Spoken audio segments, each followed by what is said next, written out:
অনেকেরই ব্যক্তিগত সমস্যা থাকার জন্য এসে পৌঁছতে পারেননি, দুজন লেটে পৌঁছেছেন, তারা ধরতে পারেননি দরজা বন্ধ হয়ে যাওয়ার জন্য, এবং একজন বাংলা সাংসদ তিনি আসতে পারেননি ব্যক্তিগত কারণে। তো এটা যেহেতু পুরোটা হচ্ছে একটি মানে আমাদের সংসদীয় দল, তার একটা পদ্ধতি আছে, আলাদা করে 3 জনের জন্য বাংলার জন্য আলাদা কোনো বিষয় হবে না। এই পুরো যে 20 জন অনুপস্থিত, তার যে আমাদের সংসদীয় দলের যে নীতি নিয়ম আছে, যে 3 লাইন হুইপ যদি ঘোষণা করা হয়ে থাকে তাহলে অবশ্যই পার্টি সেক্ষেত্রে না থাকলে পরে অনুপস্থিত থাকলে শোকজ করা হবে, তার উত্তর দেবেন সাংসদরা। হুইপ সত্ত্বেও কেন সংসদে গড় হাজির জানতে চাইল বিজেপি। এক দেশ এক ভোট বিল পেশের সময় লোকসভায় গড় হাজিরা নিয়েই প্রশ্ন। অভিজিৎ গঙ্গোপাধ্যায়, শান্তনু ঠাকুর, জয়ন্ত রায়, জগন্নাথ সরকার, বাংলার 4 সাংসদ সহ 20 জনের কাছে জানতে চাইছে বিজেপি। কথা বলবো, আমাদের সঙ্গে রয়েছেন আমাদের প্রতিনিধি বিজেন্দ্র সিংহ। বিজেপি তারা কিছু কারণ দর্শাতে পেরেছেন? এখনো শোকজগুলো ইস্যু করা হয়েছে তাদেরকে, তাদের কারণ এখনো আসেনি পার্টির কাছে। কিন্তু যেটা সুকান্ত মজুমদার জানিয়েছেন কি যে পার্লামেন্টারি পার্টি রয়েছে তার চিফ হুইপ তিনি শোকজ ইস্যু করেছেন যারা যারা গতকাল উপস্থিত ছিলেন না, যার মধ্যে 20 জন এমপি এরম রয়েছেন বিজেপির যারা উপস্থিত ছিলেন না গতকাল, তার মধ্যে পশ্চিমবঙ্গ থেকে 4 জন উপস্থিত ছিলেন না। যেহেতু আগে থেকে 3 লাইন হুইপ ইস্যু করা হয়েছিল তাদেরকে প্রেজেন্ট থাকতে হবে এবং ভোটাভুটিতে অংশ নিতে হবে এবং ভোটাভুটিতে যে বিল আসছে তার পক্ষে ভোট দিতে হবে। এই 4 জন সাংসদ যেহেতু উপস্থিত ছিলেন না এবং আগে থেকে দলকে তারা জানাননি কি তারা উপস্থিত থাকতে পারবেন না, তাই তাদেরকে শোকজ ইস্যু করা হয়েছে পাপিয়া। এখন দেখতে হবে তারা জবাবে পার্টির কাছে কি জানাচ্ছেন। ধন্যবাদ তোমায়।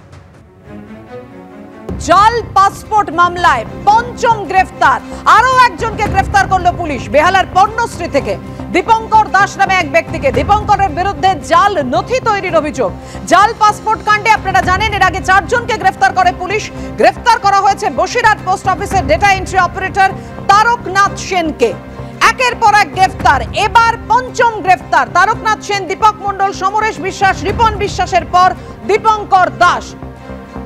কথা বলবো, আমাদের সঙ্গে রয়েছেন আমাদের প্রতিনিধি ময়ূক ঠাকুর চক্রবর্তী। ময়ূক, এই দীপঙ্কর দাসের বিরুদ্ধে ঠিক কি অভিযোগ? যে অভিযোগ পরপর দেখা যাচ্ছে যে ভুয়ো পাসপোর্ট পিছু 2 লক্ষ টাকা করে নেওয়ার অভিযোগ, এ তো বড় বিরাট চক্র। দেখো একদমই পাপিয়া, পুলিশ আধিকারিকরা যেটা দেখতে পান যে এই পাসপোর্ট গুলো 2 লাখ টাকা থেকে 5 লাখ টাকায় বিক্রি হয়। শুধু নয়, এতে যে ডকুমেন্টস গুলো দিয়ে তৈরি হয় অর্থাৎ ভোটার কার্ড, আধার কার্ড, প্যান কার্ড, এই সমস্ত সংশ্লিষ্ট সমস্ত ডকুমেন্টস সেগুলো জাল ভাবে বানানো হয়।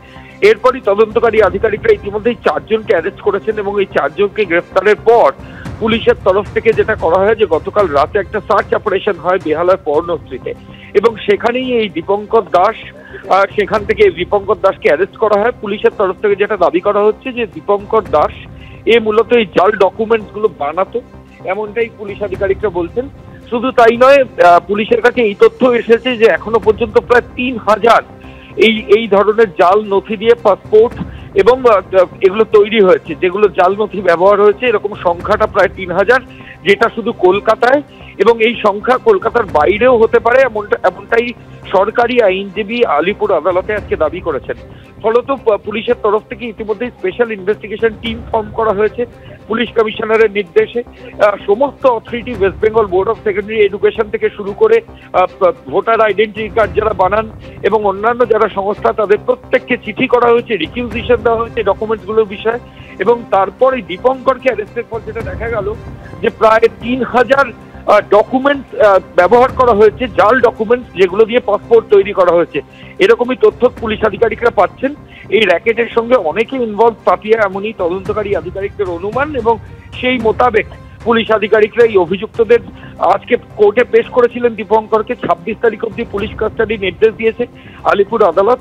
এই বাকি দিনগুলো যে কদিন পিসিতে আছে একে ইন্টারোগেট করে বাকি কোথায় কোথায় হাইড আউট আছে, কোথায় একদমই ময়ূক, এবং এখানেই তো প্রশ্ন উঠছে যে পাসপোর্ট তৈরি করতে গেলে তো নথি প্রয়োজন, সেই নথিগুলো খতিয়ে দেখার কাজ পুলিশের। এখানেই কি একটা বড় সড়ো ফাঁক থেকে গেল না? আর এই নিয়ে রাজ্য সরকারের ভূমিকা নিয়ে, প্রশাসনের ভূমিকা নিয়ে রাজনৈতিক চাপানোতর তুঙ্গে।